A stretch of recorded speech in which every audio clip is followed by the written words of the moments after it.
राहुरी शहराचे ग्रामदैवत असलेल्या बुवासिद्ध देव यात्रा उत्सवास बुधवारी मोठ्या उत्साहात प्रारंभ झाला.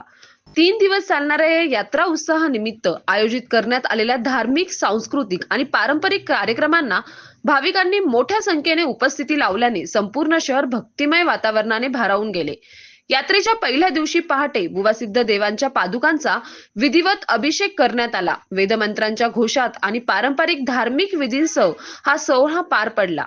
अभिषेकानंतर कावडधारी भाविकांनी ढोल ताशांचा गजर, डीजेच्या निनादानात आणि जयघोष करत भव्य कावड मिरवणूक काढली. या मिरवणुकीत युवकांचा उत्स्फूर्त सहभाग विशेष लक्षवेधी ठरला. भगवे ध्वज, पारंपरिक वेशभूषा आणि भक्ती रसात रंगलेले भाविक यामुळे संपूर्ण परिसरात उत्साहाचे वातावरण निर्माण झाले होते. सायंकाळी पारंपरिक झेंडा मिरवणूक मोठ्या भक्तिभावाने काढण्यात आली. मिरवणुकीनंतर बुवासिद्ध देवांची महाआरती करण्यात आली. महाआरतीसाठी मोठ्या संख्येने भाविकांनी उपस्थित राहून दर्शनाचा लाभ घेतला. रात्री राहीस बंधू प्रस्तुत जागरण गोंधळाचा कार्यक्रम रंगला. देवी देवतांच्या पारंपरिक गीतांनी आणि धार्मिक सादरीकरणांनी भाविक मंत्रमुग्ध झाले. यात्रेच्या दुसऱ्या दिवशी म्हणजे गुरुवारी सायंकाळी महाआरती, महाप्रसाद वाटप तसेच आकर्षक शोभेच्या फटाक्यांची आतिषबाजी आयोजित करण्यात आली. तर शुक्रवारी यात्रा उत्सवाची सांगता कुस्ती स्पर्धा, महाआरती आणि इतर धार्मिक कार्यक्रमांनी होणार आहे.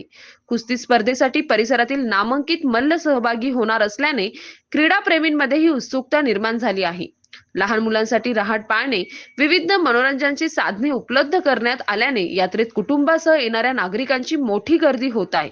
यात्रा उत्सव शांततेत आणि सुरळीत पार पडावा यासाठी पोलीस निरीक्षक रवींद्र देशमुख यांच्या मार्गदर्शनाखाली चोख बंदोबस्त ठेवण्यात आला आहे. सतीश सह राजेंद्र म्हसे, MS News 15 राहुरी. अशाच नवनवीन बातम्या पाहण्यासाठी चॅनलला सबस्क्राईब करा.